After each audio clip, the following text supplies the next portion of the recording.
was the last Power Rangers that we did? We did Time Force most recently. Oh, man. So our Wild next Force. step. Yeah. Here's That the would thing. be. Everybody seems to gush over Wild Force. People seem to really love Wild Force. I fucking hate it. You hate it. Oh, That's God fun. damn it. Well, look, if I have to explain my reasoning, this might as well be the episode. So, we gotta have it pick up halfway through our sentence of, look, everyone gushes. yes, that's where I'll open it. Okay. Hello, and welcome back to Cape Corner, where we explore the history, story, and cultural impact of a different character or group every episode. I'm Blue. And I'm Jordan. It's been a little bit. I know episodes have not been coming out as frequently. Shit's going on in our lives. We just and I've been on 0 podcasts for 3 or 4 weeks. I actually got 2 episodes with Jay in a row, so that was neat. That is neat. I think that's the first time it's happened. I've obviously had you for multiple episodes in a row, but it was cool. We talked about a couple video game characters. Yeah, I noticed. All right. Well, yeah, we were talking about a couple of different things we might talk about today, but I guess we settled on we're talking about Wild Force. Here's the deal. Look, I'm just going to get this out of the way right now. I was born in the early 90s. Right? If anybody wants to carbon date me, 1991 specifically.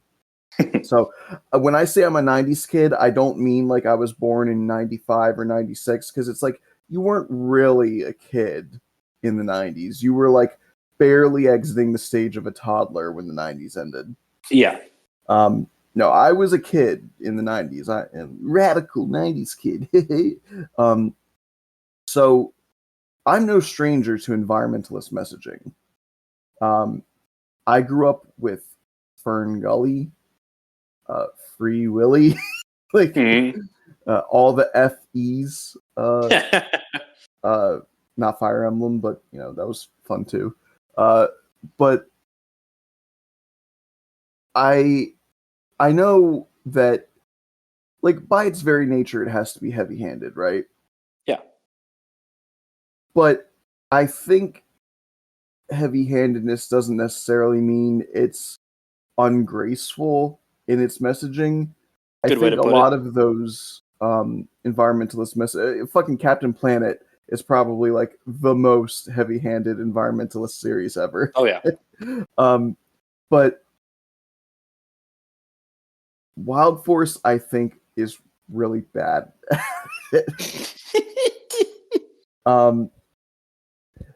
And I was just about to say something too. There's an argument. It's one of the arguments I got into recently. Oh yeah. Okay. So get this. Now my discourse has begun on Tumblr, as it was on Twitter for so long. Okay. Somebody posted a comic that was like, it was a girl talking to a bird, because it always has to be some weird fucking animal thing, like the blobfish guy or whatever. Yeah. She's like, humans are the virus, and he's like, that's literally eco-fascist rhetoric. Capitalism is the problem. And I'm like, first of all, what the fuck is an eco-fascist? I've heard of an eco-terrorist, but that's pretty much just poison ivy. Eco-terrorist, I understand that label. Eco-fascist, you're attacking society to save the environment. I guess if we consider like forced environmentalism, still not fascism. Like these people piss me the fuck off with their goddamn terminology. But anyway, and then they were like, the problem is capitalism. So I made a comment and I was like, who invented capitalism? And they fucking I got dogpiled in the comments. Like, people were not happy. They're like, oh, so you think all humans are terrible? And I'm like, no, this is just the fucking not all men discourse again. By the way, I turned off my noise suppression. I found out that was cutting my audio out a lot of times because of how deep my voice goes sometimes. So if you're hearing me scream a lot more, I apologize. Just tell me to shut up if you need to. Fuck Never. blue, too loud. That's like that's the appeal of this show. But look, like they're like, oh, so you hate all humans, and I'm like, bitch, did I say that? I never said that all humans were equivalently like the problem. Like, you probably constitute a 0.00001% of the environmental damage. 99% of it is done by CEOs and corporations. I'm not laboring under any delusion to the contrary. The problem is, those are still human fucking beings doing it. And if you can point me to a cat that's wearing a monocle that's a shareholder in the Fancy Feast Corporation or some shit, partaking in capitalism, then I'll retract this statement. But humans are the only ones engaging in capitalism, so humans are the ones destroying the planet. Yeah. It doesn't fucking matter that it's not all of them. I'm not saying all of them, but who's destroying the planet? It's fucking humans. It's bad ones, and you cannot want to be associated with them. Guess what? I don't want to be associated with Donald Trump. But I'm not going to act like he's not a gross fucking human. He's just one of the worst that we have to offer. And then somebody in the comments was like, they're not humans, though. They're monsters and demons. I'm like, now you want to talk about fascist rhetoric. Yeah, that's where yeah. Good point. Yeah, because that's exactly what you do. You demonize and dehumanize the other so that it's easy to commit heinous crimes against them. I saw that exact rhetoric earlier today about wokeism. Yeah, where exactly. someone was talking about how we gotta like exile or kill all the woke whatever, and someone was like, I guess that love thy neighbor thing didn't go very far, and the guy started screaming, "You're not my neighbor, you're demons." Yeah. Because that's the thing. Like, they're disgusting fucking people, but they are humans, and it's important to keep in mind that any human has the potential for good or evil. And if you try and say, no, they're different. They were born bad. I was born good. So no matter what I do, it will never be bad like that. Well, then guess what? You're doing the same bad shit. You've now given yourself carte blanche to do some fucked up shit while convincing yourself that you're fine. That's how bad people are made, you fucking wet noodle brain. Oh, by the way, I did wind up creating one of my favorite insults I've ever made. Is it that one? Because that's pretty good. No, that one I stole from someone. It wasn't this argument. What was this argument about? It was about Dragon Ball Z. Oh God! Because I made a big rant post about how I'm getting pissed off at still like 5 years after Dragon Ball Super ended, seeing people complain about how shitty Dragon Ball Super is, and all their complaints are complaints that can be lobbed at Dragon Ball Z. And I made a whole thing of like it's like if you're talking about how much you really like Reese's peanut butter cups, and some dickhead that you don't even know walks up to you and is like, Reese's peanut butter cups are trash, they're garbage, and you should feel bad for liking them. And it's like, obviously you get angry, but then eventually you go, okay, why? What is your problem with Reese's? And they go, peanut butter is objectively a garbage treat. And it's like, well, first of all, that's not objective. That's your extremely subjective and wrong opinion. But second, didn't I just see you eating a peanut butter sandwich earlier, or peanut butter and jelly sandwich earlier? And they're like, yeah, PB&J absolutely slaps. It's the best food ever. No one's disputing that. It's like, well then it's got peanut butter in it. It's like, well, I think you're taking it out of context. What fucking context, bro? Either you hate peanut butter or you don't. And basically my whole thing was that these people uncritically they either A, didn't like Dragon Ball Z, but they don't want to be considered a freak in the anime community, and so they pretend like they like it. B, they did like Dragon Ball Z, and all the same elements that are in Dragon Ball Super, they still like, but it's not popular to like the new thing, and they want to be seen as connoisseurs and smart, and so they say they hate it. Or C, they're just really dumb, and they bought into some YouTuber's opinion. It's almost always C. Well, anytime I see that rhetoric. Well, it's funny is that in terms of the C person, C stands for cunt, by the way. I was waiting for it. I was ready. The insult that I made was like, if you're just mindlessly parroting some YouTuber essayist and you don't have a sparking synapse in that smooth soap bar of a brain, then shut the fuck up and leave me alone. Yeah, that's a good one. You should be proud of that one. Thank you. Does it?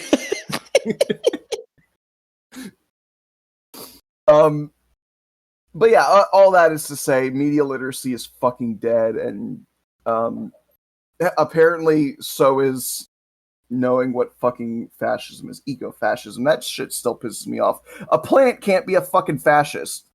Well, see, it's fascism and pedophile are now catch-all words for I don't like you.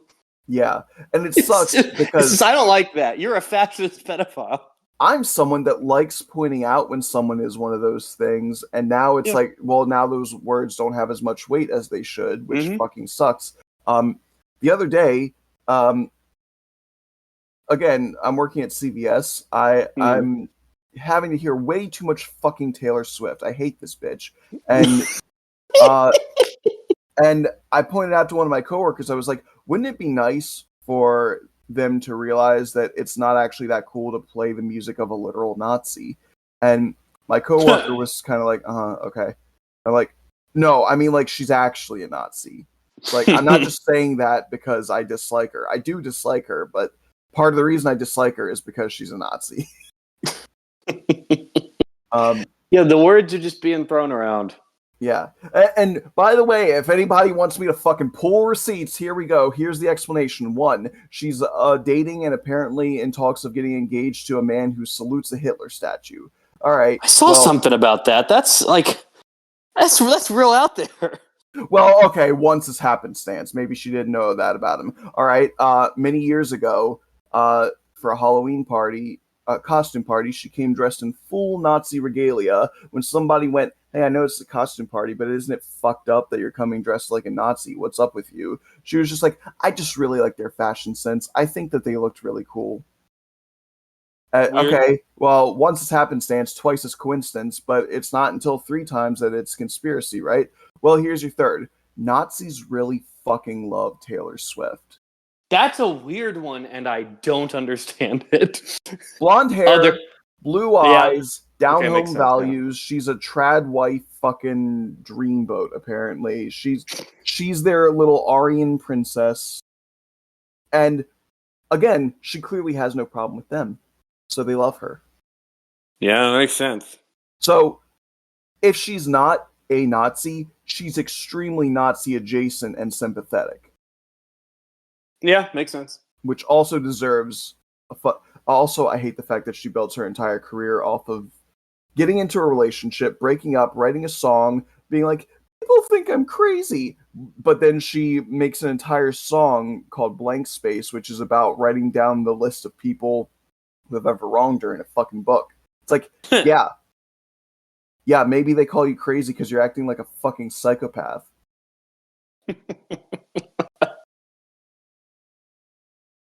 I'm sorry.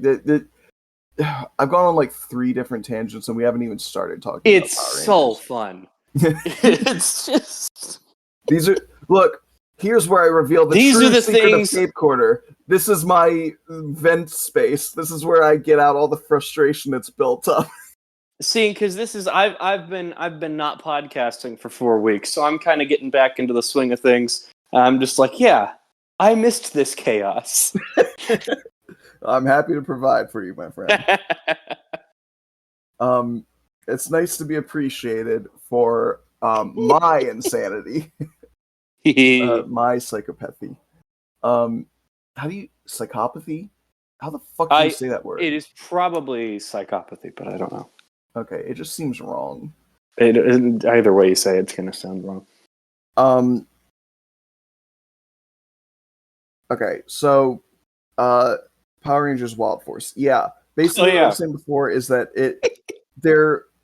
they're really fucking bad. Like, okay, the reason I brought up the whole eco-fascist bullshit argument on Tumblr in the first place is because Animus is literally the type of character to call someone an eco-fascist. He's literally the one. He's unironically saying humans are the virus. Yeah. And for anyone completely uninitiated, Blue, who the fuck is Animus? Chill out. I'm getting there. The major conceit of Wild Force is that so the place they live is Turtle Bay, and it's called that because there's a big turtle-shaped lake. You might go, why is there a big turtle-shaped lake? Well, because it used to be a landmass, and then a turtle-shaped chunk of the earth just flew up into the sky, and there's like a fucking Barbie-ass, Rapunzel-ass, like flowing white gown, flower crown princess up there. What's her name? Shayala or something? I've already forgot. So I did not, unlike Time Force, I did not rewatch this full season. I did rewatch the first few, the big event episodes that we'll talk about that are great. And then did I rewatch the ending or did I forget to? I don't know. they get really wet in the rain. I remember. Oh yeah, the rain. I remember. Okay, that's all I have to say because it never rains in Power Rangers. So you point out the one scene where it was raining, and you're like, oh yeah, yeah. Oh yeah, rain. Yeah. Okay, yes. So I rewatched a few key episodes of this one, and I do not remember her name at all. It's like Shayala or something. And no, I'm not going to look it up because, frankly, I don't respect this character enough. Okay, whenever people are like talking about bad portrayals of feminism, she pops into my head immediately because it's like, you know how there are many badass women characters, and I think oftentimes that's done well, and people mock that shit to death for no good reason. But it's like if you wanted to have your cake and eat it too, in the worst sense of writing. It's like you make her this pretty pink princess, like wise and graceful. Like she's literally about to go like la la la every time she moves. Like her arms sway through the air and everything. Yes, that's true. She's the most hippie a Power Rangers character has ever fucking gotten. Absolutely, yes. And then there's a scene like towards the 3/4 mark of the series or something where like somebody infiltrates, and she's apparently also a fucking kung fu master. Get the fuck out of here.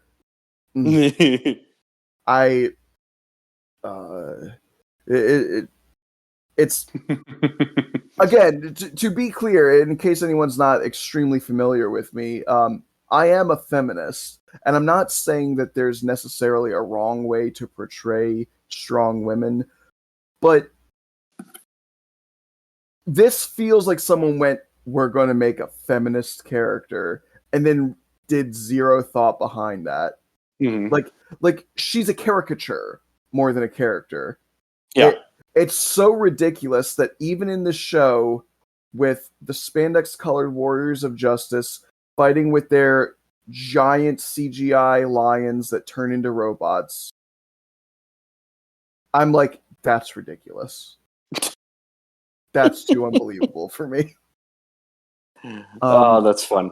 So anyway, so she sucks, but she like lifted this turtle-shaped mass into the air, and now it's just a floating island. It's like Animal Island or some shit. I can't remember what it's called.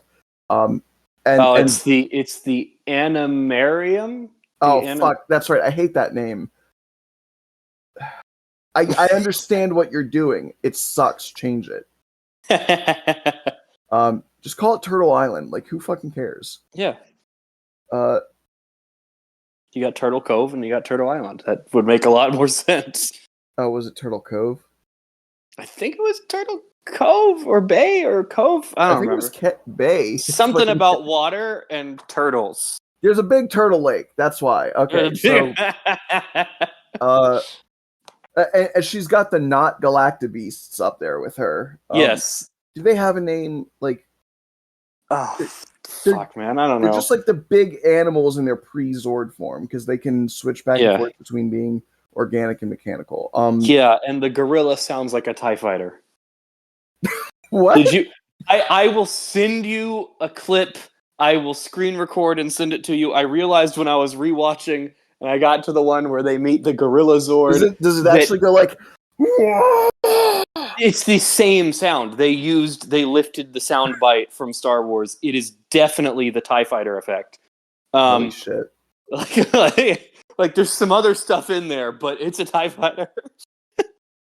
Man. And I was so happy when I noticed that. Is this the series? No, I was thinking of Ninja Storm. I was about to ask if this was the series where all the Zords have like chest marbles. Chest marbles. Oh. You know the things I'm talking about, right? Yeah. Yes. No, that's Ninja Clearly Storm. Clearly made for toys. That. Like, I mean, fucking love that about Ninja Storm. Look, next week we're going to be on like polar opposite ends of this. Not next week, but next episode for Power Rangers, we're going to be on like polar opposite ends of the spectrum. Look, they're all made for toys, right? Like, yeah. I get that, but that's like super egregiously like, yeah, you could put a different marble in the toy's chest, and it'll make a different animal sound probably. I hate that. Like, I don't think all of the Zord gimmicks work, is all I'm saying. Mm-hmm. The totem pole thing in RPM, I thought that worked very well. I like that, especially because they were all 3-piece. I thought that was the origami Zords of Samurai. I'm like, I guess, like, sure. Not my favorite, but I see what you're trying to do. The marble thing, I'm just like, I don't like it. Oh, I love it. It might be my favorite set of Zords, actually. Next episode is going to be wildly disagreeing. Yeah. It's going to be so much fun. I'm so afraid that we're just not going to be friends anymore. Well, it was a real ride. Fuck you then. I like my little animal marbles. Because you have become progressively more aggressive, thanks to my influence as this. Well, I'm never aggressive about disagreeing on fiction. I'm aggressive about people being shitty over disagreements on fiction. Well, it's my time to shine, baby. I'm going to be shitty because I fucking hate Ninja Storm. No, I'm kidding. Obviously, like, it's just different tastes, but yeah. And my thing is just my taste applies to a much wider variety of things than most people. Yeah. It is one of the reasons why I respect you. It's good. It's good. There's at least one reason. It just also confuses me sometimes because I'm like, what the fuck? Whatever. How did you like that? Yeah. I get that a lot. I had that reaction when I was listening to your episode about the Flash movie, because you're not my only friend who said that they liked it, and I'm just like, what the fuck is in the water right now? Like, like I like that, and especially if I'm talking to someone and I'm like, yes, I love the Flash, and also I love Batman versus Superman, the Ultimate Edition, and they're like, how? You can't like both, and I'm like, you can if you want to. I'm having a great time. I don't agree with you can't like both, but I do believe you shouldn't like either.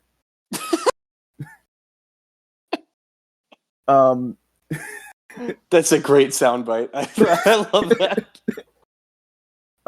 Because see, that's my thing. Like, I stay open-minded and accepting of the fact that people are different, but I keep that in balance with the fact that I'm opinionated as fuck, and I think some shit just sucks. Yeah. True balance. I am the true being. Well, see, that's what we make for a really good foil in terms of just approaches to fiction in the Hall of Pods network. You know what? It just occurred to me. Like, again, I'm sorry. I've been playing Baldur's Gate, so now my brain is back on this Dungeons and Dragons wavelength.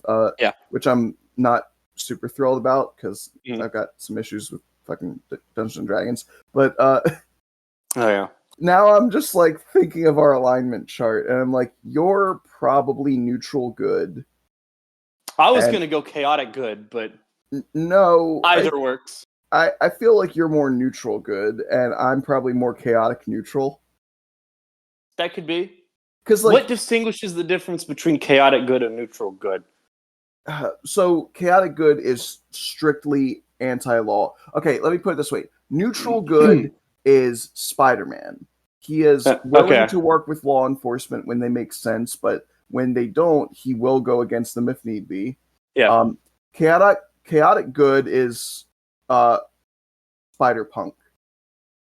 Okay, yeah. He is still trying to do the right thing, but he fucking hates the cops and will not work with them and will actively do what he can to throw a wrench in authority. Okay, interesting. Um, See, I was viewing the chaotic versus neutral versus lawful. If you divorce it from authority and make it that's make literally it just everything about that's about. Okay. I usually hear it applied in more colloquial terms when it's not about authority. And when it's not, I relate more with whoever gets labeled as chaotic good. But if it's applied to authority, then yeah, I have to be neutral good. Law and chaos in terms of D&D alignment is strictly about authority, whether it is political authority, whether it is cosmic authority. Like a lot. Yeah, I'm cool. I'm cool with being Spider-Man. I'm having a good time. Like even if you worship like a god of like murder, like Baal or something, you're probably still lawful because you follow a strict set of rules applied to by your murder god. Yeah. Like it. Like okay, let's put it this way: if two people murder a guy, and one murders him because his god decrees he needs blood and death, that's lawful. If the other guy murders him and he's like, he was looking at me weird. Okay, you're chaotic. Makes sense. So, yeah, because that's why there's like good and evil is one alignment, and then law and chaos is a different one, because law doesn't mean good, chaos doesn't mean evil. That makes sense. And I also also ignoring authority. My favorite neutral statement that I've made in recent history that I just amused myself a lot with, so I'm going to repeat it here, was, "Oh, you're not involved with Twitter/X anymore, are you? You have left it." X. Yeah, it's Twitter, but you have left it, right? Yeah. Okay, so you wouldn't have seen this.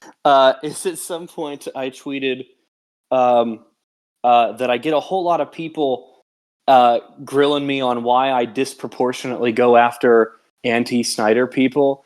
And then I get people grilling me on why I disproportionately go after pro-Snyder people. and then I said, and I'll let you in on a secret, I disproportionately go after whoever pissed me off most recently.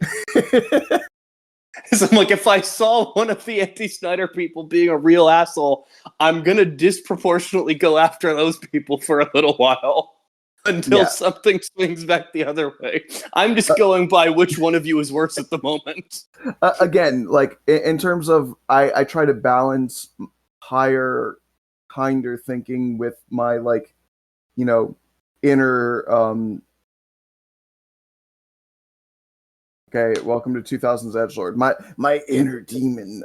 Fucking the way I balance that is by being like, what the fuck? Because I hesitate to even say anti-Snyder. I just don't like his shit.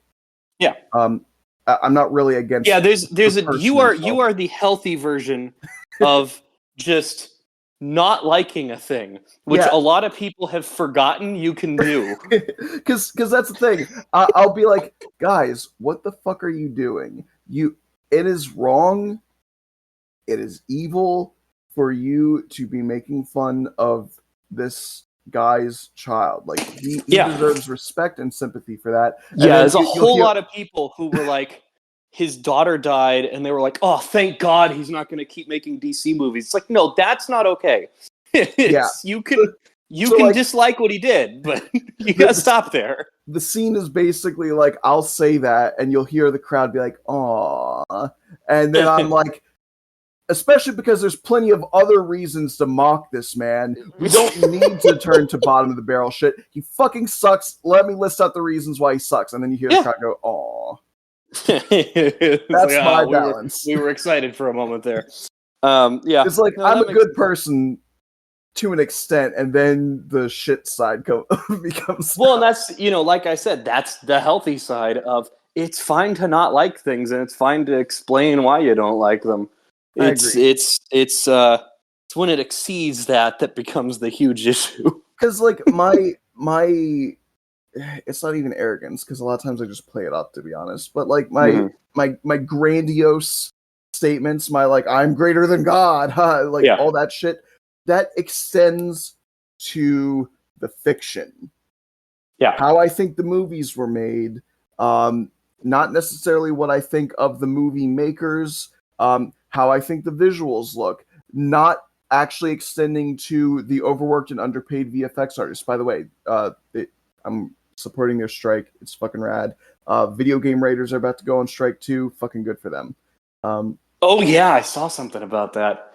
uh, And the VFX industry is considering unionizing, and I'm like, if Good. they unionize, they will strike. Like They that need will to. happen They need immediately. to.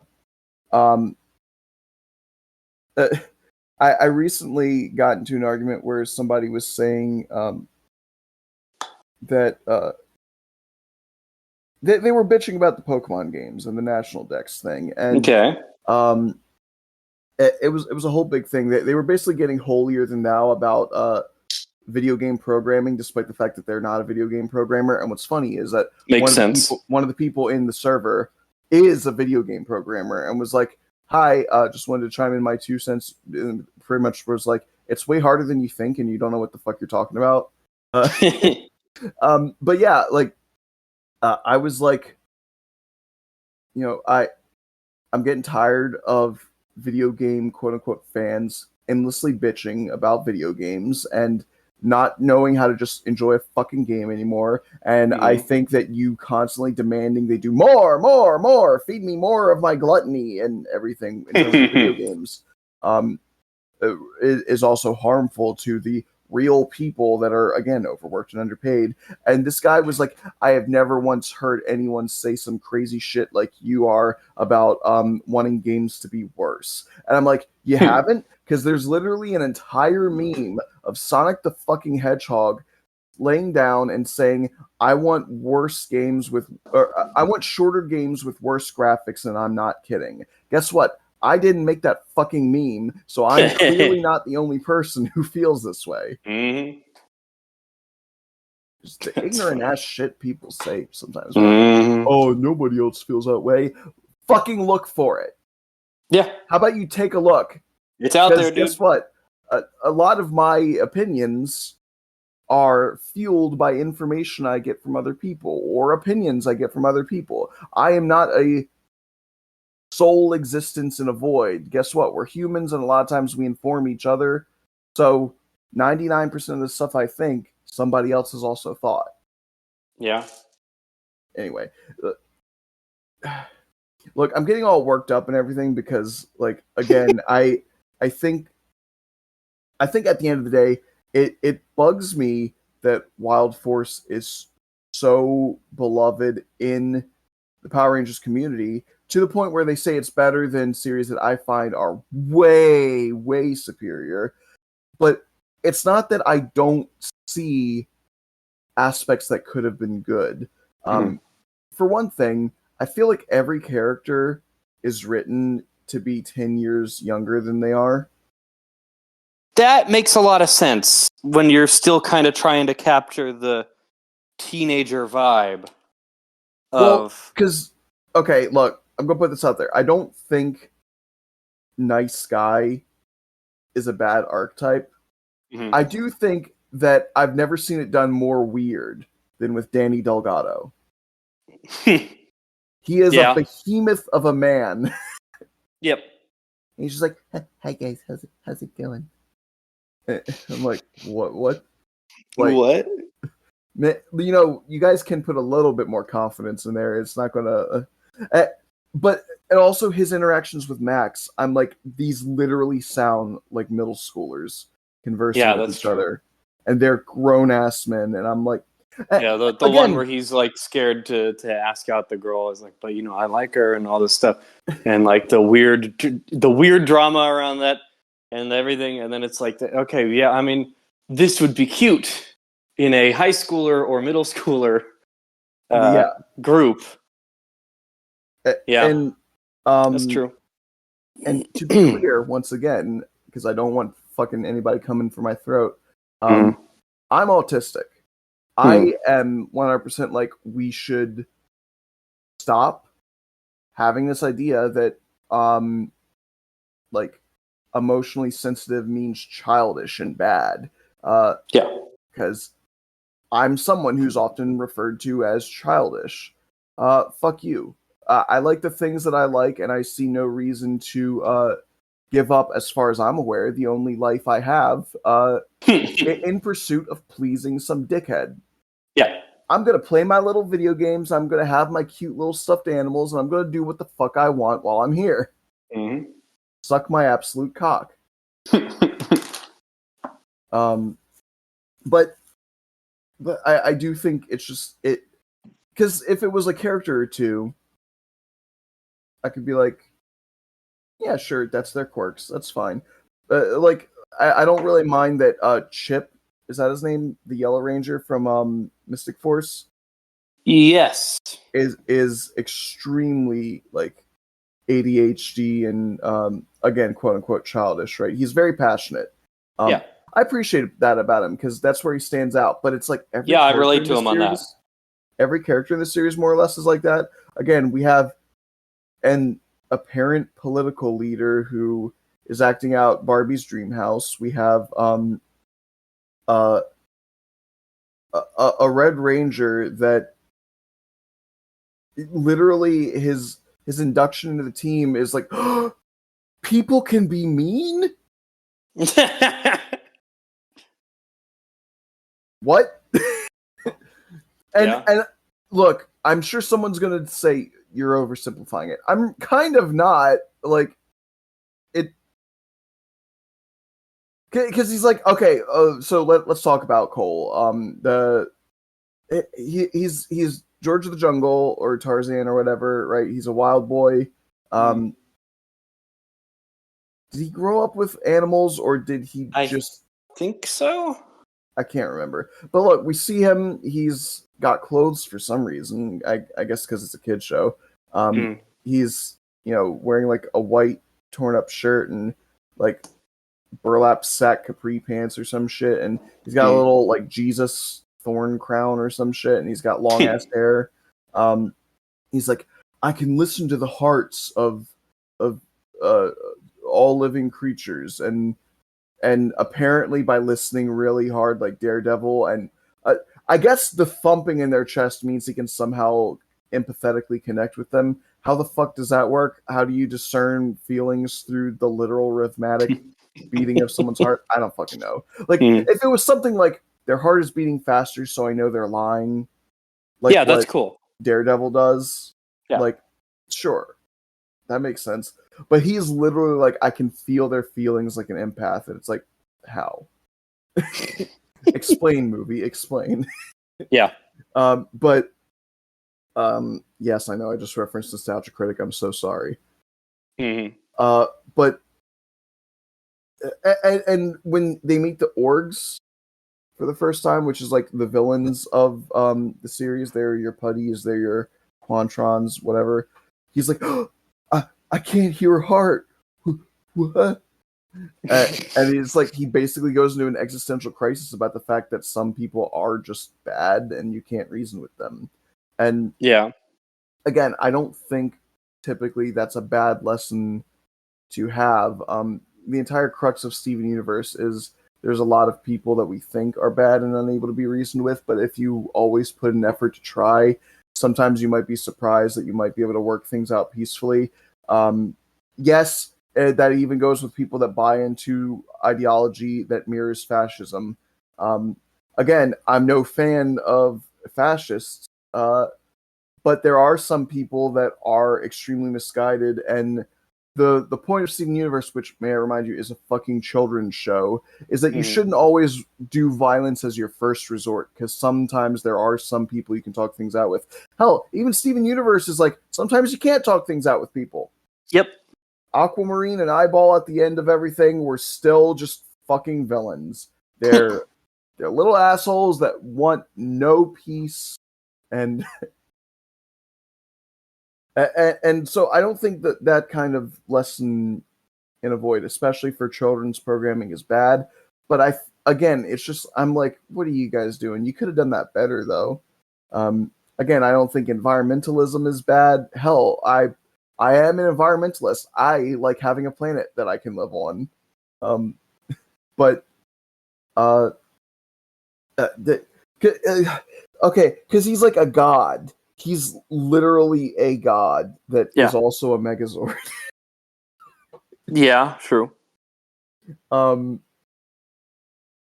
Whatever. I hate that too, but I'll accept it. That's just what the lore is. I have to acknowledge that. So he takes the form of a small child that's basically like, Cole, you should give up on humanity because all humans are terrible. It's like, if that's the case, why the fuck are you even talking to me?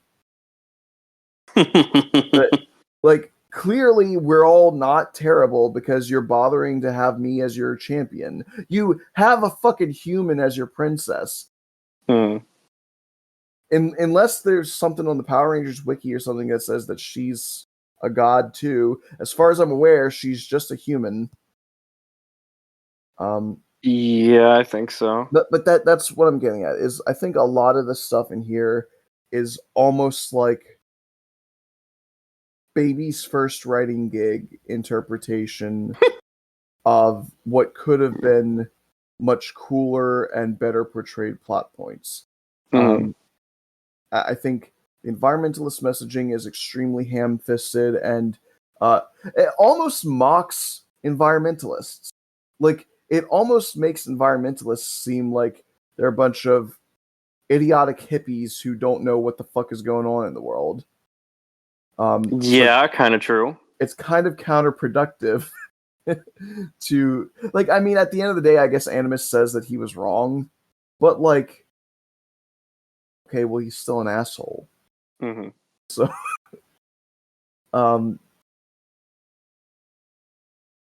also, like, a multi-thousand-year-old god should have learned that they were wrong in this a long time ago. Probably.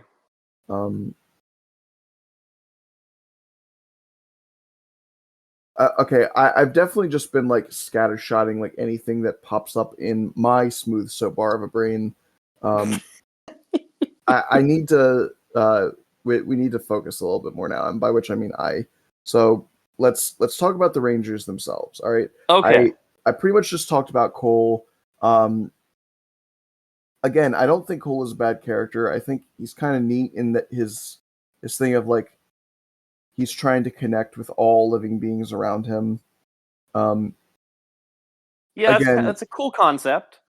Yeah, it's handled a little bit, like, more corny than what I would have liked, but you know, by itself, I don't think it's bad. I kind of like it, and it also differentiates him from a lot of Red Rangers that are like just the action hero type. He really doesn't like fighting. Yeah. Even when it seems like conflict is inevitable, he tries to work it out, and I appreciate that about him. Again, Max, Danny, they're kind of hard to talk about as individuals because they're always sort of treated as a duo. Like I said, I feel like there's a sort of dissonance that I have trouble ignoring where they act very young. Yeah. Makes sense. I don't hate them. I do kind of go, what the fuck were they doing? Maybe their original plan was to get a couple of, like, Justin Age members. Or maybe. you know what? maybe even just Max. It might have just been Max that was going to be young, and then Danny was going to be the big, strong, protective older brother type. That could be. And maybe him meeting him halfway is why he acts like more younger, and maybe because he's so sensitive is why he connected to the kid. But then they just decided to have Max be the same age as everyone. Yeah, that could be. Um, That would actually make a lot of sense if that's yeah. what it was. I definitely feel like that could have been like a prototype writing type thing that wound up carrying over into the final draft, even though they changed the age. Yeah. Taylor. You know what? I really like Taylor. Okay. Yeah, I don't even really have too much of an asterisk with her like I have with the other three. Yeah. She's kind of a bitch. Yeah. And it's really refreshing rude. to see someone just be really mean-spirited as a Power Ranger. That's really funny. Because she was like in the Air Force, and I think we don't get to see another Air Force Ranger until Scott. Which one's Scott? I'm Scott struggling. Truman, the RPM Red Ranger.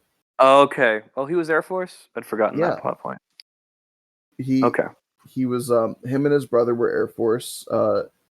His brother died. I guess spoiler alert for the fucking RPM episode. And he was like the second choice to be Red Ranger, so he had a little bit of like a Mike and Leo thing going on. Okay. All right. Yeah, I'd forgotten that. I'm gonna need to actually carefully rewatch RPM when we get to it because I don't remember much about it. RPM is so fucking good. That's my favorite. Oh, I know. Because here's the thing, I like when Power Rangers can tackle darker subject matter without like losing the original spirit of Power Rangers. I don't like that Power/Rangers bullshit. Get that the fuck out of here. That definitely loses the spirit, and the entire point was that it lost the spirit. Again, for anyone who's like, that's what Power Rangers should be, the guy literally made it to show that it's not what it should be. Yeah. That was the whole point. Yep. But yeah, so Taylor's fine.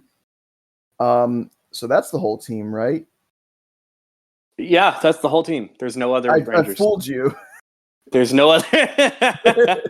Oh, okay. You see where I'm going with it. There's no more. Yeah. Okay. Here's the problem. As I've mentioned, I'm autistic. Yes. I am a genius. That's not me bragging. I'm simply stating a fact. I have like a steel trap of a brain. Yeah. Most of the information we cover on this podcast, I'm literally just pulling up from memory. You will hear when I say that I have to Google something. Yes. What the fuck is her name? I don't know. Because if I can't remember her name, it's a fucking issue. She's the White Tiger. She's like the first White Ranger since Tommy. Yeah, it's a cool suit, and I don't remember her name. I remember what she looks like. She has her little parka vest. Yes, she's like Latina or something, or some kind of dark skin. Yes. Don't come after me. I'm not racist. I just don't know. I'm white. Look, I'm trying my best. Okay. Look, we're usually good at this. Listen to some other episodes. I promise. She's ethnically ambiguous. I promise this isn't. Because she's not malicious. Rosa, right? Rosa's from Operation Overdrive. Yes, I think so. Yes. Okay, hang on. Here's the part where I'm Googling. Because I can't just not know what her fucking name is. Yeah. No. I'm gonna feel really dumb when you say it. Excuse me. Alyssa? What the fuck? Yes, that is correct. Now I remember the name. Alyssa in Relay. Okay, she is of Latina persuasion. Okay, cool. Yeah, she's there. Yeah. She's also on the team. She is a soggy slice of white bread. Because if the other, okay, look, here's the thing. Remember all those asterisks? Yeah. Like I like Cole asterisk. I think he's a little bit too compassionate and naive at times. I like Max and Danny asterisk. I think they're a little too childish at times. The asterisks form their own Megazord, and that Megazord is Alyssa. That's really funny. Because she is a culmination of all of those issues I have. That's funny and kind of true. Like, what does she do other than make vaguely compassionate statements, seem like cautiously worried, or sweet, but like in the extremely safe zone of being sweet, where you're clearly just a children's show character and nothing more. I don't know. Like again, I'm not a huge fan of the series, so maybe there's an episode which really dives into her character. But if it exists, I am unaware of it. Like I'm looking at her Wikipedia article right now. When any ranger is injured, she is right there tending to their wounds. She is the kind, nurturing member of the group.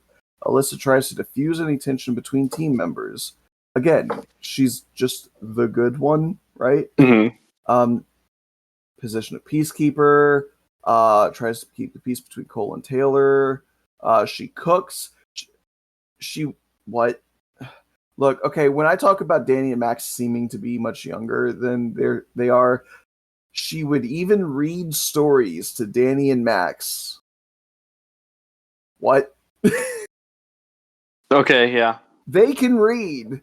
I'm sorry. What the fuck? Yep. She has a fondness for animals and proves so heroic she would risk her own life to save those in need, morphed or unmorphed. She may have a crush on Cole. When she wasn't fighting orgs, she stayed active by riding her bike to school and taking dance classes, trained in martial arts by her father. He intended for her to take over his dojo or school.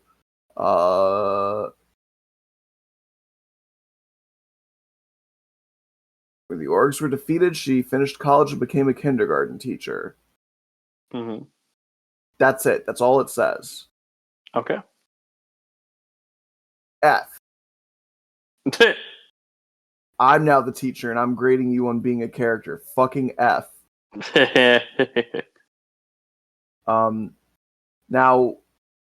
Now going from a character that was written badly but portrayed well, let's go to a character that was written well but portrayed badly. Do you? Is this? I don't even remember his name either. The Lunar Wolf. I just don't remember his name. Merrick. Merrick. Yes. Right out of Yu-Gi-Oh! It's Merrick. Look, again, I don't want to come off like I'm punching down or bullying people, but what happened to hiring actors? Oh, fair enough, man. Because this guy, I thought the same thing when I was watching him. Yeah. Okay, it feels like this guy was a line cook on set. The guy who was going to be the Lunar Wolf Ranger got horrible, crippling diarrhea, and they went, "Who fed this man this poisoned food?" And he went, "That was me. Sorry." They're like, "All right, well now it's your responsibility. Put on that jacket. Get up there." Howling Wolf. Not since Tyrannosaurus has there ever been such like okay. I am now bullying. I'm sorry. I'll stop. Look, the point is, he's got this like this crazy fucking like, okay, he wasn't just an evil ranger, he was possessed by an evil spirit and turned into a monster and had to eventually be freed of that possession in order to become a defender of the princess. And then from there, he also became a Power Ranger. And it's like, that's some wild shit. This guy does not portray the like dark and twisted but still protective nature that I might expect from such a character. He seems mildly bored by everything. Yeah. And not like I'm so tough that all of this is just a mild inconvenience to me. Like, he'll be talking in a scene where he's supposed to be deeply vulnerable about things happening, and the guy will be staring off vaguely into the middle distance, and he'll be like, I hurt people. How could I ever live with myself? Mm-hmm. I'm not joking, by the way. Like, that's the delivery he gives. Oh yeah, yeah, yep. Yeah, that is true. Again, I've seen Power Rangers fans, like specifically Wild Force stands, be like, Merrick is so fucking cool. And I'm like I always feel like I'm like zoning out when he's on screen. Because like, there should be more there. Like, he should be angry and sad, maybe hopeful that like he gets a chance back, but still bitter that he lost so many years and that he was turned against his own purpose of living. And it just, I don't use the term emo in a derogatory sense very often because I fucking love emo. I was all over goth and emo in the mid to late 2000s. Holy shit. Like, I'm one of the people that are still like, yeah, big titty goth girlfriend, prime specimen. Like, I'm a sucker for anyone who wears eyeliner and wears all black and has like an upside down cross of any kind. I know, I apologize, but you know, like, it's just my aesthetic. I don't mean to be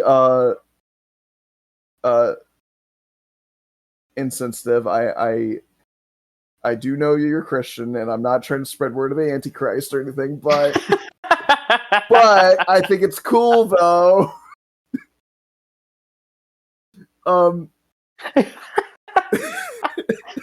I love. Well, no, I just think it's cool though.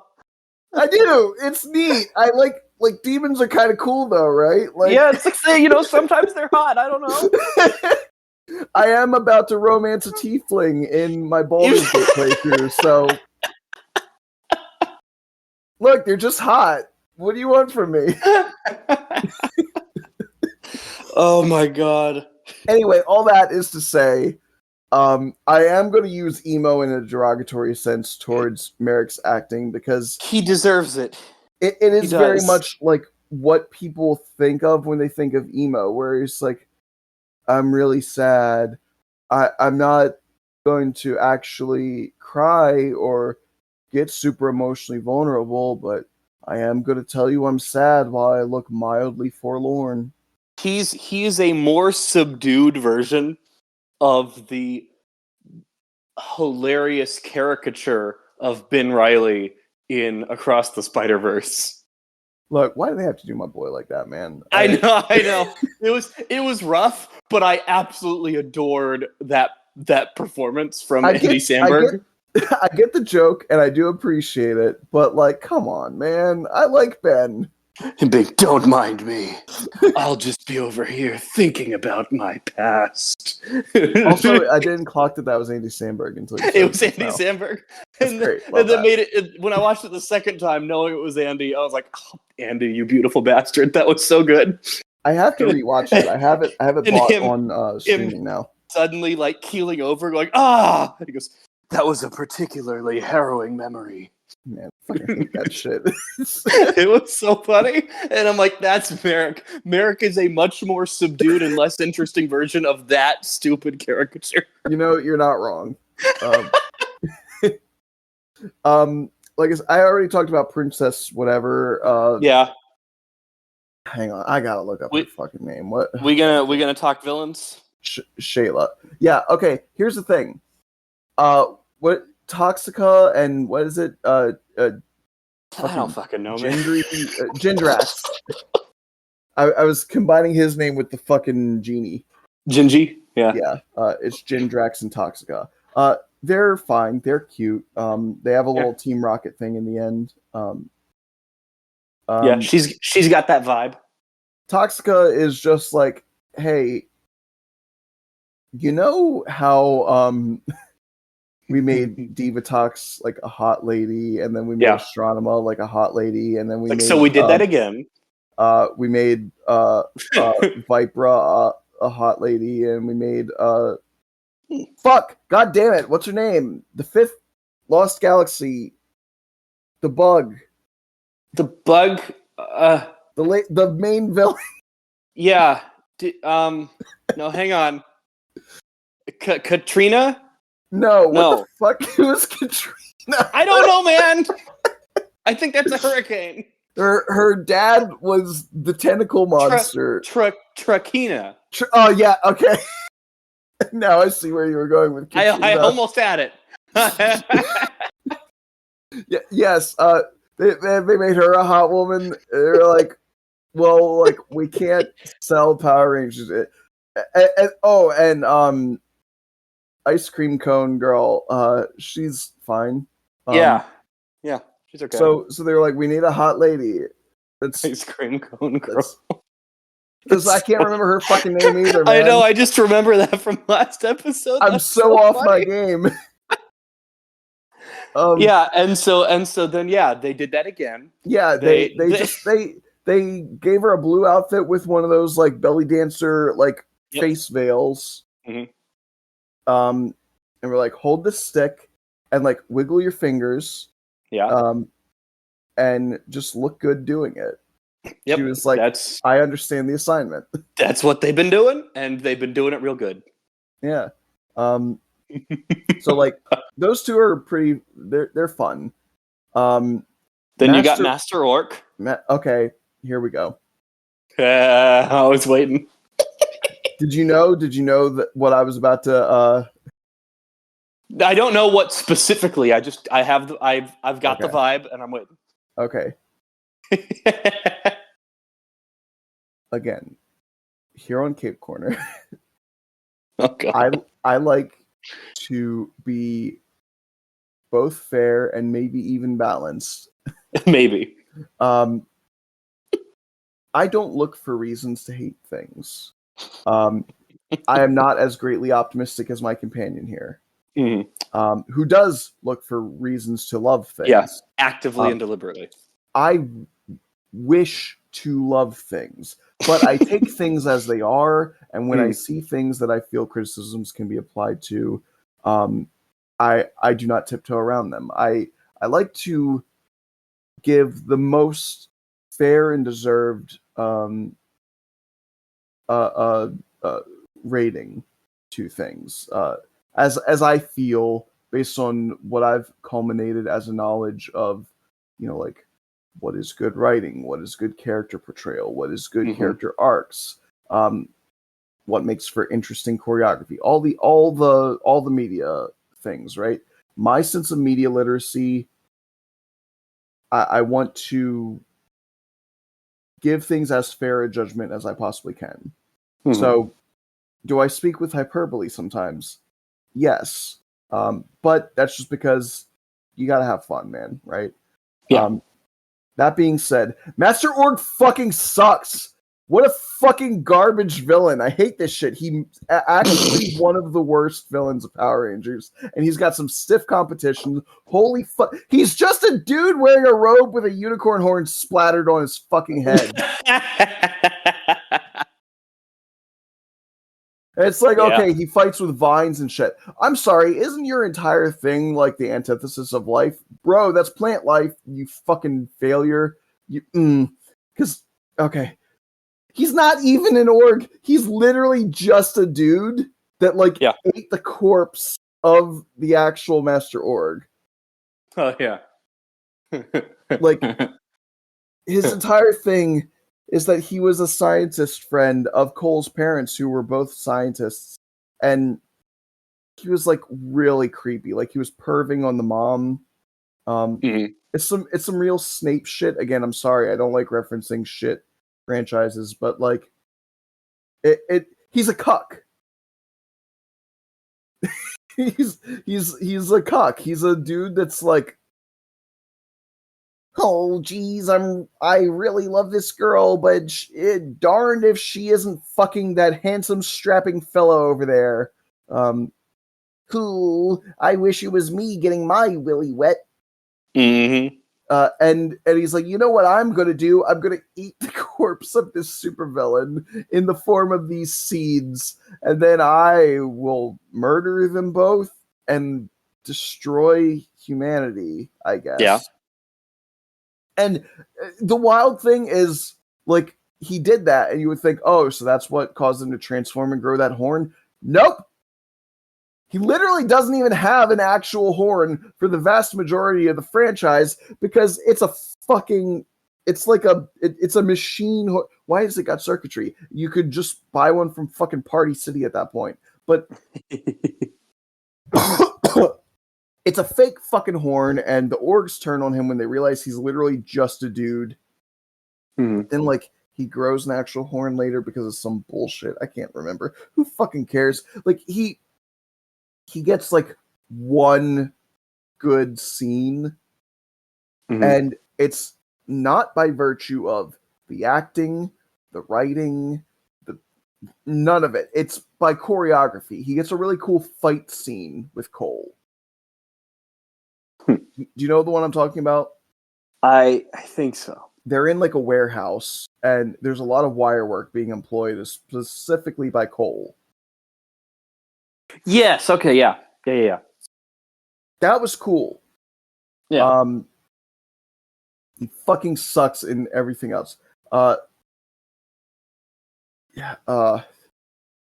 like, I'm sorry, the orgs at like, okay, I know, I get it. I know, I'm not breaking any new ground here to say that the villains in Power Rangers are often like, they're like, the villain factions are extremely generic, cookie cutter, like, we're evil and we're gonna do evil. I get it. But like the orgs are especially like, we just want to kill everything. It's like, why? I don't know. That's what we do, man. Yep. If you were like, they're a manifestation of a force rather than like actual beings, I would buy that better. But again, they're trying to have their cake and eat it too with the writing here. They then treat them as though they're actual beings. They say that they don't have hearts, but then Toxica and Jindrax clearly do. Like, for what people mock Kingdom Hearts when they're like, no bodies are supposed to be beings without hearts, but they clearly have emotions. How the fuck? Like, where that actually is explained in the series, and people overblow how mocking it is, you should direct that mocking to the portrayal of orgs in Power Rangers Wild Force. Yeah. Because why are they just the antithesis to all living beings when they clearly are also, like, living beings? It doesn't make sense. It's bad writing. I'm sorry. It just bothers me. One of them is named Juggalo. Oh, yeah. What the fuck? Now we got to deal with the ICP in here, too? Okay, there we go. I got it out. That's my rant. Now, your rebuttal, kind sir. Oh, what do you think of Master Org? Got nothing. You nailed it. Oh, okay. I don't like him. He's boring. Great. Good work, team. I was really expecting you to be like, well, you know, I did like this. To be fair, no, he's boring. I didn't like. Great. I didn't rewatch really this happy. season. I didn't rewatch this season. I tried. I got bored and I stopped rewatching it. Yes, validation. If even you are like, yeah, I couldn't do it. It was fucking boring. Then I feel we make a very strong case to say, Power Rangers fans, why the fuck do you love this one? Why so is much? this one of the higher rated ones? It's fine. It's fine. It's just boring. That's it, right? Like I don't think it's one of the worst seasons. It's just okay. Yeah. It's not going to go at the bottom of my list so far, I don't think. I don't remember. You have the list. I haven't seen it in a while. I don't remember what it is. Now, I do know, since we're talking about the list, that there are 3 episodes that are going to heavily elevate the season that I have to count toward the season because they're part of it. Yeah, it's because they have much better teams. There's better characters. Literally, okay, let's say it right now. The crossover with Time Force is so fucking good because Time Force is so fucking good, and they continue the character arcs from that series. Yes, and we get to see everyone. And we got Eric and Wes. They're still in the past. They're Silver Guardians still, and we get everyone back. We get Trip. I love Trip. It's cool. Jen shows up awesome. in her Spec Ops gear, and she's so hot. She's still Jen. That's all you need to say. Like she is easily, of the 10 people or 12 or whatever the fuck team up number is, the most kick-ass, the most badass, and she looks damn good while doing it. Hell yeah. And have you seen Erin Cahill lately? She's still like gorgeous. I haven't, but I will look her up now because you said that. She's a fair bit older than me, but maybe you got shot, man. Yeah. Maybe you still got shot. Hey, Aaron, if you're listening, call me. We get Rancic back. Oh, fuck yeah! I mean, it's that those 2 episodes are insanely good. And here's the thing. They're so good, you say they elevate Wild Force. I think they make Wild Force that much worse because we are briefly reminded what a really cool and interesting villain is in Rancic, and then we have to go back to fucking Master Org. That's true. In terms of comparison, they better highlight how boring the season is. But they I can't just toss those episodes away and throw Wild Force at the bottom of the list because they're in there.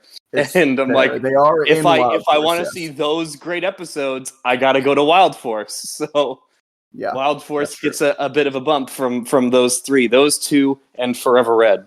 Yes, I was about to touch on Forever Red. Here's the thing. I love Forever Red. It's the first anniversary crossover, right? Yeah, awesome. I think it's very cool, especially seeing all of our old Red Rangers back.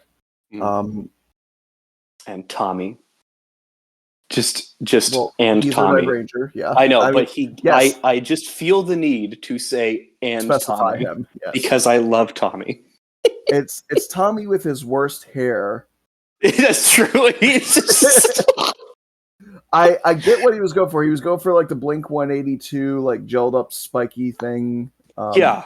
We're hitting the early 2000s. So he's because like he also spikes up his hair, keeping it short in Dino Thunder, but it looks way better there. Yeah. But yeah, he. I mean, it's still Tommy though, so it's so great, and yeah, and they even like say in the thing like Cole is like, wow. He really is the greatest Power Ranger, and of course, all the others like they all laugh at him, and like, no, it's me. Yeah, it's me. It's like, no, it's Tommy. I still think my favorite moment of that is the very end of that when they're all being like, "Hey, I saved 2 worlds. You know, my Q-Rex would eat his whatever," and then TJ says, "Did I tell you guys about the time that I got baked into a giant pizza?" That kills me every time. I love that so much. It's so good because like he can't really talk about when he was the Blue Ranger because it's the Red episode. Like he has to go back to that. I was on the team that saved the Earth, but Andros was the Red Ranger for that, and he's right here. So let me talk about when I was a Red Ranger in my season. I got baked into a giant pizza, and they all clearly have heard the story too many times. They all react. Yeah, And I no, love that so much. it's so good because it actually like pokes fun at the fact that Turbo, which is on the bottom of both of our lists right now, Mhm. like kind of sucks. Um, Yeah. but That's so but in fun. a so fun way. I do love that. But Um, yeah, getting to see everyone, getting to see Andros again, getting to see the Leo. Beetleborgs. Yeah, that's awesome. So okay, I say Beetleborgs. It was just the green Beetleborg, Roland. Yeah, Mhm. I know the fucking Beetleborgs. What's up? uh, um, but so to be clear, it's not literally Roland the Green Beetleborg. Yeah, it's Because just at the this stupid. point, he's the silver Beetleborg. Um, right? Hang on, I don't know. because oh fuck, because Joe is purple, and yeah, the Drew is gold now, so he has to be silver. Look, it's been a while since I watched Beetleborgs. Cut me some slack. But uh, technically, it's not the Green Beetleborg. What they did was, so for those of you who don't know, Power Rangers draws on the Japanese franchise Super Sentai. I feel like most people know that. But Mhm, Super Sentai also has like a companion series called Metal Heroes. Do you know about mhm. this? I am aware of it. So you've got a few different factions, right? You've got Super Sentai, which is Power Rangers. You've got Kamen Rider, which I feel is popular enough nowadays that I don't really need to elaborate on too much. Yeah, seen that one. Um, and then Metal Heroes is pretty much everything else that is very close to Super Sentai or Kamen Rider, but not one of those. They are Mhm. more standalone franchises. The series that Beetleborgs is based on was its own thing. VR Troopers was its own thing. Um, Superhuman Samurai Cyber Squad uh, was its own thing. Fun fact: did you know that there was recently an anime adaptation of that? No, that's cool. So the original series that Superhuman Samurai Cyber Squad was based on was called Gridman, and a few years ago there was an anime adaptation called SSSS Gridman. It's Okay. really fucking good. It's very good. I genuinely recommend that. Not that you're a big anime guy, but it's also really fun because they called the anime adaptation SSSS Gridman as homage to the American Superhuman Samurai Cyber Squad. Okay. Um, but yeah, so those are all metal heroes. And what they did was they just took a bunch of spare metal heroes costumes, and one of the ones they grabbed just happened to be the Green Beetleborg outfit. Yeah, that's neat. And That's a neat bit of lore. because it's a main character from another show that Haim Saban produced, a lot of people did notice that one. Like, wait a Yeah. minute. Yeah, that's um, pretty but fun. what's really neat is that these are all in canon members of the Machine Empire. Yeah. They bring back the Machine Empire from Zeo. They're trying to restart their empire because they weren't all destroyed. It was just the royal family, and technically Right. they're still alive. They're just like a talking head on the moon or some shit. Yeah. Um, but they're like, we need artillery to take out the Power Rangers. And Power Rangers like, what could you possibly have? It's like, hey, we found Serpentera. Oh fuck. Yeah, now we're fucked. We gotta go stop this. So anyone who doesn't remember, Serpentera was Lord Zed's Zord. Um, yeah, Zed had a Zord. It was a Yeah. giant fucking dragon, and he used it exactly once. Yep. He used it when they were going to the planetoid to get the sword to transfer powers, which is completely unnecessary these days. Mhm. People can just transfer powers now. It's not hard, but they needed a sword for that one. Um, yeah, when they were trying to get that sword to transfer Jason, Trini, and Zach's power to Rocky, Aisha, and Adam, Mhm. they were attacked by Serpentera. And it's apparently a planet buster. Hmm. Or at least like a planet razor, right? Like it can fuck up a planet. Yeah, it's gonna be real bad if they can get it. if they can actually get it operational is the big thing, because it's got like a fuel cell problem. So Andros and a couple others basically recruit all the Red Rangers, even the Alien Ranger, who no one knows by name. Yeah. Not even me, and all my powers of autism. Hang on. It's not Zestro. That's the blue one, I think. Yeah. Oh, no. Nope. Don't have it. Don't worry about it. He literally doesn't matter. He's not even the leader of his team. Okay. According to Power Rangers. According to them, the girl, the white one, is the leader because Tommy was the leader, so they were trying to do the White Rangers the leader thing. Mm-hmm. Like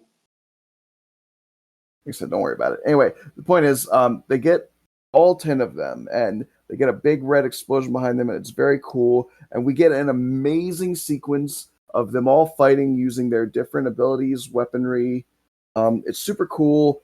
And then it all goes to shit because they summon Serpentera, and the Raiders wrote them into a corner, and they're like, how do we actually get the Rangers out of this one? And then the door gets kicked off its hinges, and the fucking shareholders come in and they go, sell the fucking toys! And so Cole gets on a magic motorcycle and he destroys Serpentera. That is a frustrating thing. Not a super fan of that part. A very cool, like what should have been the coolest crossover ends on a real wet fart. Yep.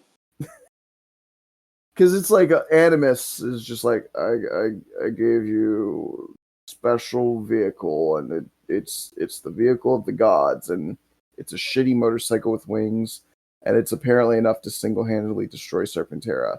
Okay, it's never a problem anymore. Mm-hmm. Yep. So then why the fuck are the orgs still a problem? Oh, yeah. I mean, if he can one-shot Serpentera... Like, the orgs do not bring firepower anywhere close to what Serpentera has, so why? Yeah. Because fuck you, that's why. You don't deserve good writing in your Power Rangers show. Mm-hmm. Now, again, I can't completely blame the writers here. Again, me being fair, balanced, all that shit. It's clearly the meddling of studio executives. I understand. But at the end of the day, all I really have to watch is the end product, not the dreams and flights of fancy that you have knocking around in your skull. So I have to judge it based on what it is. And it sucks at the ending. Yep. Everything else is great. I do still love Forever Red. Don't take it as though I hate it. But I wish it ended differently. Can you imagine? Okay, so Super Sentai really goes out of their way to make special shit. There's stupid Megaforce has fucking the silver guy. He has a form that draws on the power of all the sixth Rangers that came before him. Yeah. Does it look dumb? Yes. Hey, kind of, yeah. But it's still cool and it's interesting. And I think for like the 35th anniversary or something of Super Sentai, they made the Ultimate Red Ranger who has the combined power of 35 different Red Rangers or something. Like, oh, that's pretty cool. Yeah, shit like that is really neat. So wouldn't it have been cool if we somehow managed to make a 10-piece Megazord of all the different Red Zords? Yeah, that would have been awesome. I would have loved If that fought Serpentera, I would believe that it could beat it. Because it's not just 10 Zords, it's also drawing on the power of 10 different factions of the Morphin Grid. Yeah. And it would be a great way to end it. Like, yeah, we all work together, and this is maybe something that we couldn't have done with all of our teams, We had to draw on the best piece of each one of our teams to beat this threat. And we show that, like, while we're always going to work best with our teams, we're all Power Rangers and we can all work together to save the day. Yeah. Like, it would have been thematically great. It would have made sense in the lore. Cool visuals. It would have been great. But we didn't get that. And that's a shame. But yes, those 3 crossover episodes all are far and away the best part of Wild Force, which I don't like using the word mid too much, but it's fine. It's only okay. There are some neat things and there's a lot of dumb shit. Yeah. And because it's like, legitimately, for every cool thing you have something that sucks. For every Taylor you have a Alyssa. Yes, that is correct. For every, like, Forever Red, you have an Animus arc, which, again, Animus ruins the end of Forever Red. Yeah. For every like Jen showing up, you have Princess Shyala. Mm-hmm. For every Zanaku arc, you have Merrick. So, it's extremely mediocre. I do think its finale is inspiring. Again, it's the only time we really get to see Rain. Oh, wait, we get to see Rain twice in Power Rangers. They very briefly let it rain in RPM to demonstrate their weather control system. Mm-hmm. That's it. Those are the only 2 instances I know of. Yeah. But yeah, it's like they're fighting Master Org, who turns giant in their Megazord, and their Megazords get fucking murdered, I guess. They're Wild Zords. Sorry, that's what they're called. And I know because I'm now remembering the speech. And they lose their powers, a la Mighty Morphin Season 2, because their powers are tied to their Zords. And Master Org is still giant. He's like, you fucking suck, kids. And Cole gives the big speech. He's like, was this, like, you may have destroyed our power and our wild Zords may be gone, but we're still the protectors of this planet. And then they start doing their call out. They say their first and last name, their little code name, like Howling Wolf or Blazing Tiger or Lion or whatever the fuck they are. Yeah. Surging Shark, all that shit.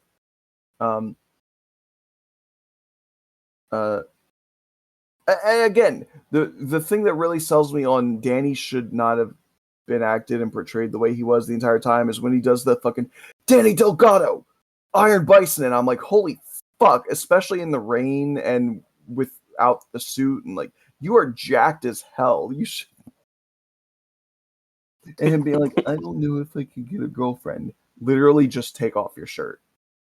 Yeah. I am going to objectify and sexualize you. Take off your fucking shirt and you're fine. Yeah. Because he does the pose and it's like sort of half flexing and his muscles are bigger than my hopes and dreams for the future. But yeah, and through their passion, I guess they wind up rallying all the animal spirits of the planet, which also revivifies our fucking wild Zords. And you're not a big Yu-Gi-Oh fan, right? No.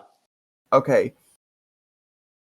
In the final duel of Battle City against Merrick, who's one of the big villains of the series, Yugi wins by playing a card called Ragnarok, which forces him to send every monster in his hand, in his deck, and in his graveyard to the Banish Zone, removed from the game.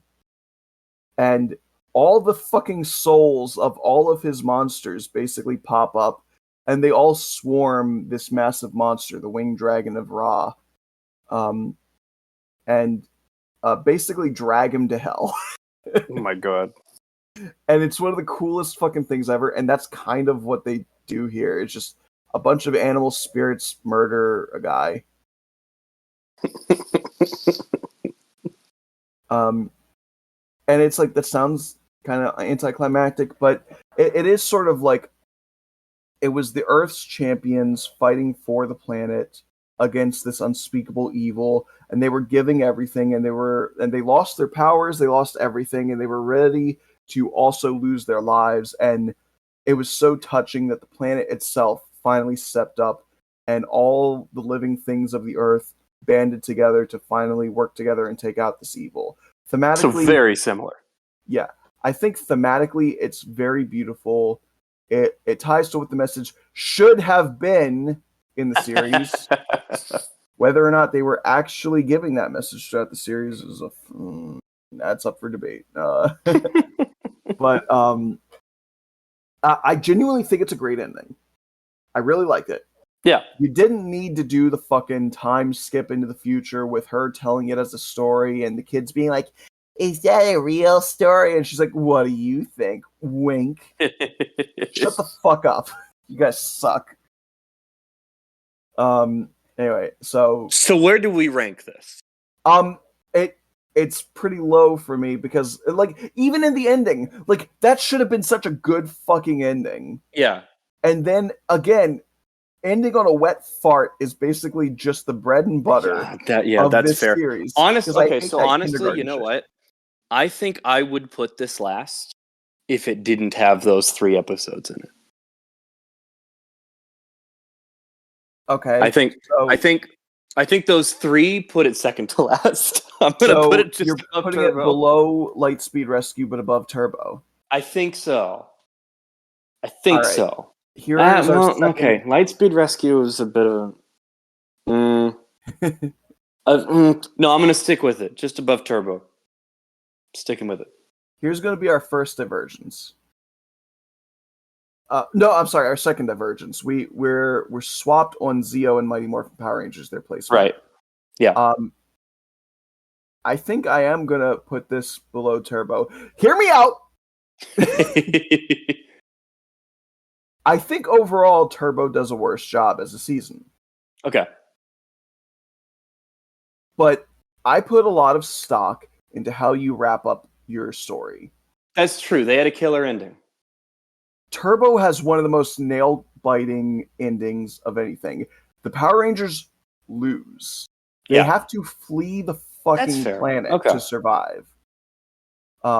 Everything seems at its darkest. How could they possibly overcome this? You have to tune into In Space now to find out. If Turbo it's a hell of a cliffhanger. If it does one thing well, it does set up In Space phenomenally. And In Space is our second highest. We both have it as our second That's true. behind Time Force. And I think I can appreciate that, even if the most of Turbo is less good on the whole than Wild Force, because at least Turbo is more consistent. Again, Wild Force keeps having things that are about to be really good, and then they suck, and they're about to be really interesting, and then they're boring. And everything from Zanaku to the main team writing to the crossovers to the ending, everything is like, it's ruined by something. And I'm sorry, Turbo was taking swings and misses, but at least they knew what they were aiming for. Where with Wild Force, it's just... I just keep coming back to saying, what were you doing? So for now, okay, that's fair. So yours is at the bottom. For now, Wild Force is at the bottom of my list, yes. Again, I don't think it's the worst series. Bear in mind, we're only just now wrapping up the original Saban era. Trust me, when we get to the Disney era... The Disney era is so fascinating to me because it's got some of the ones that are at the top of my list, and then it's got some of the ones that are at the bottom of my list. Yeah, we're going to start diverging wildly on the next episode. Yeah. So, All right, I think it's time to wrap up for me. I agree. I also am going to be hanging out with a friend of mine today. Oh, nice. Two other friends of mine actually. I triple booked today. So and I'm hungry, so I need to eat more. Oh, dude, me too. Hey, I'm hungry. If you ever want to support the series and give me some money, because I've legitimately been eating nothing but cereal and rice for the past few days. Other than one McDonald's meal, my boss was actually very kind to spot me, uh, uh, because I get paid in 2 days, and I'm really Nice. waiting on that. You can support me on my Spotify for Podcasters page. It works just the same as Patreon. I have exactly one supporter right now, Kairu. Kairu is super cool. Everybody should just tell Kairu he's a very cool and handsome guy. And if you want to be a cool and handsome guy, even if you're a lady, then you you could support me. It doesn't need to be a lot. I don't need like fucking $50 a month or anything. I mean, That would be awesome.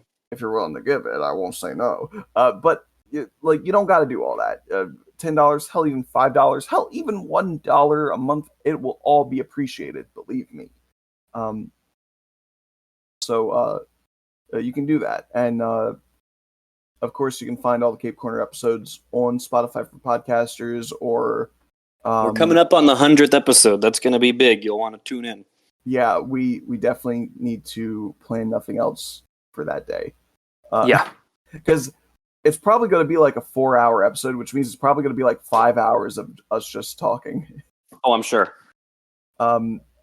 Maybe 6. So, you can follow the updates on the Cape Corner Discord. We also have other channels for like memes and suggestions. If you ever want to suggest an episode, you can go in there. The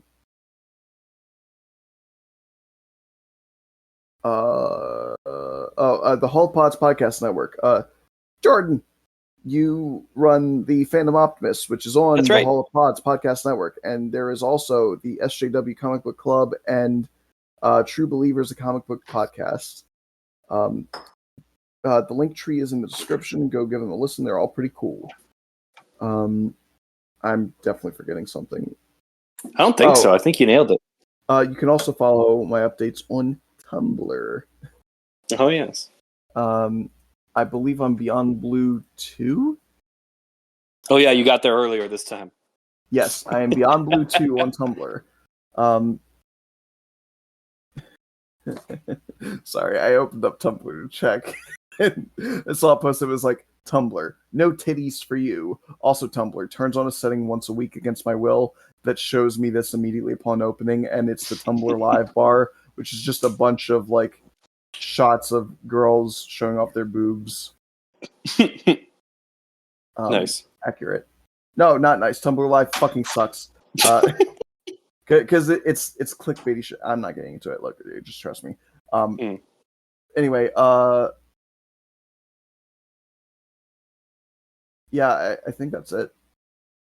I shamelessly asked for money. I shamelessly plugged my Discord. That's about all you need to do. I did the link tree.